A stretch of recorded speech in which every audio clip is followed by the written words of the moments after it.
There were a lot of really great movies released in 2017, and before the Oscars, I wanted to make my very own top 10 list of the ones that I thought were the best. Starting off my list are a couple of honorable mentions: Edgar Wright's cool as ice heist movie Baby Driver, the romantic comedy The Big Sick, penned by Kumail Nanjiani and his wife, Emily V. Gordon, loosely based on their real life relationship. Disney Pixar's Coco, an animated film based around the Mexican Day of the Dead about life, death, and family.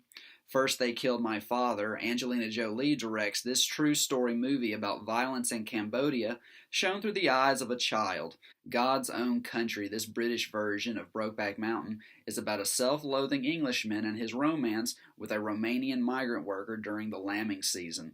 I don't feel at home in this world anymore. After becoming the victim of crime, a woman decides to take matters into her own hands in this satire about the moral decay of society. Their Finest, a movie about movie making. Their Finest is about the making of a propaganda film during World War II. Also going on my honorable mentions list is Paul Thomas Anderson's Phantom Thread, the only one of the Best Picture nominees this year I didn't get a chance to see. Although I can't say whether or not I like the film, it's going on here just until I get around to seeing it, which will be probably sometime in late March. Alright, so starting off my list, number 10, Endless Poetry. Directed by Alejandro Jodorowsky, Endless Poetry turns the autobiography upside down and inside out. Jodorowsky takes a page out of the book of Federico Fellini for this colorful and surreal take on his own life and career. Jodorowsky's real-life son Aiden plays the young poet and future filmmaker as the movie takes us on a bizarre journey. Endless Poetry is beautiful, funny, and completely one of a kind. Jodorowsky hired thousands of extras to complete this epic-scale surreal masterpiece that not only pays tribute to its subject's legacy, but proves that even in his late 80s, this globally recognized legend of cinema is still a brilliant artist of film. Number 9 on my list is Wonder Woman. Directed by Patty Jenkins, the world's most famous female superhero gets her long-awaited big-screen debut with a movie that emphasizes everything that makes its title character so great. While there were plenty of superhero movies released in 2017, Wonder Woman was easily my favorite, managing to be exciting, funny, and keep the floundering DC Extended Universe's head just above water. This Diana Prince origin story was a treasure of last year.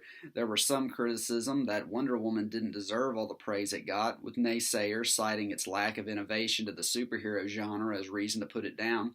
While I can't deny Wonder Woman plays a familiar tune, I still think it's great because it's the best possible version of a standard superhero film. I also think Wonder Woman offers a lot more depth than most superhero movies, as not since Richard Donner's Superman was released back in 1978 has the ideals of a hero been so celebrated. It's this reason why I think Wonder Woman deserves all the right to be called wonderful.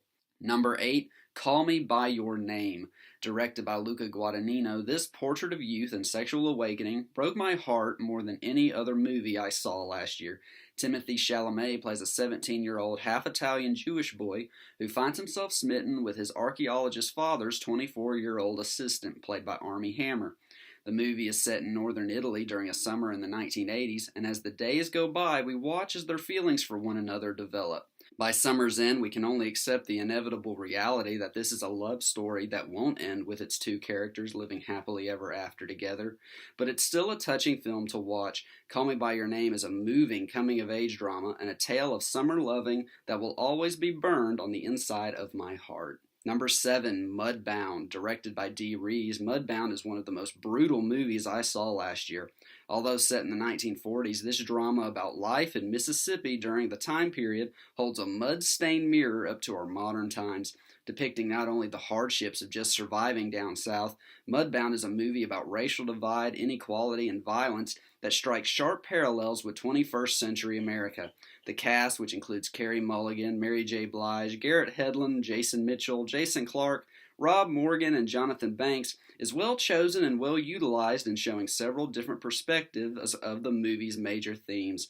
Mudbound is the furthest thing from a feel-good movie, but this Netflix original is worth the pain. Number 6, The Florida Project, directed by Sean Baker. This slice of life introduces us to the lives of several characters who live and work at a motel community in Kissimmee, Florida. Mainly shown through the eyes of its child characters, we experience the struggles the adults in the movie must endure from their naive and inexperienced point of view. Willem Dafoe plays the motel manager who is made a central part of the residents' daily lives, while Bria Venitia plays a young mother who isn't quite able to explain their way of life to her daughter.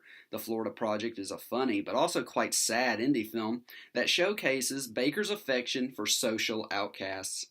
Number 5, Lady Bird, directed by Greta Gerwig. Lady Bird is the kind of teen movie I wish was made more often. A girl nicknamed Lady Bird is going through the usual teenage stuff, like college preparation, crushes on boys, and an abrasive relationship with her mother. Lady Bird is earnestly played by Saoirse Ronan, and she's one of the most authentic portrayals of the American teenage girl I've seen in some time. The movie balances the silly with the sad and serious, as it shows us Lady Bird's day-to-day life while attending a Catholic high school and quarreling with her mother, played by Laurie Metcalf. Funny, sincere, and above all, real, Lady Bird is what you would get if you stripped something like Juno of all its cartoonish qualities. Number 4, A Ghost Story. Directed by David Lowery, A Ghost Story plays out like a Paranormal Activity movie if it were directed by Terrence Malick and was shown from the ghost's point of view. Casey Affleck and Rooney Mara play a married couple who couldn't be happier. After the husband dies in a tragic car crash, he comes back as a ghost to find the woman he loves so dearly is in a state of grief. The ghost can only watch as his former wife mourns and eventually moves on without him, leaving him with an eternity of loneliness. A Ghost Story is a lament on death and love lost that relies on only a limited amount of dialogue. It might be too slow moving for some, but A Ghost Story is a compelling and resonating existential drama that doesn't fall short of its artistic ambitions. Number 3, Three Billboards Outside Ebbing, Missouri, directed by Martin McDonough. Three Billboards is one of the funniest movies about grief I've ever seen. Frances McDormand plays a woman whose daughter was raped and murdered, and after no suspects were found, she takes matters into her own hands by renting 3 billboards in town that taunt the police department sheriff, played by Woody Harrelson, for the lack of a proper investigation. What follows is a series of violent and destructive actions by the movie's main characters, the mother searching for answers, as well as a hot-headed officer played by Sam Rockwell. Three Billboards has some fantastic performances as well as a fascinating character arc for Rockwell's policeman. Three Billboards is a brilliant dark satire about a woman who never got the closure she so desperately wanted. Number 2, The Shape of Water, directed by Guillermo del Toro. This is a love letter to monster movies of old that puts emphasis on love letter. The Shape of Water is a fantasy romance about a deaf custodial worker who falls in love with an amphibious creature that's being housed in a science facility where she works. Sally Hawkins is fantastic in the lead role, using only facial expressions, body movements, and sign language to communicate. Doug Jones, a staple of Del Toro's films, plays the creature who has more humanity than many of the movie's human characters. The Shape of Water is soaked in cinematic beauty, and the movie is surprisingly complex, equipped with a heist/escape plan, as well as a secret espionage subplot dealing with Russian spies. The Shape of Water is a movie full of imagination. And number 1 for my pick for Best Movie of 2017 is Dunkirk, directed by Christopher Nolan. This war drama based on the historic evacuation of Dunkirk is possibly the boldest and most ambitious war film of the decade. What makes it so ambitious is the movie's narrative style that overlays 3 perspectives of the war shown on 3 different lengths of time. The by land, by sea, and by air portions that take place over the course of 1 week, 1 day, and 1 hour respectively gives Dunkirk a different structure not often used in the war genre and creates a complete look at the war as the 3 stories finally come together. Dunkirk is a movie about the bravery and sacrifices of World War II and sets a new pinnacle of Nolan's career as a director. In my video on my Oscar predictions, I mentioned that I didn't want to say who I thought was going to win or who should win the Best Director and Best Picture Oscars, but that's what I'm deciding here. Since Dunkirk ended up as number 1 on my list, I'm deciding that it deserves to win, as well as Christopher Nolan deserves to win Best Director. What do I think will win? Well, I think Best Director is likely to go to Guillermo del Toro for The Shape of Water, which in turn will probably win Best Picture.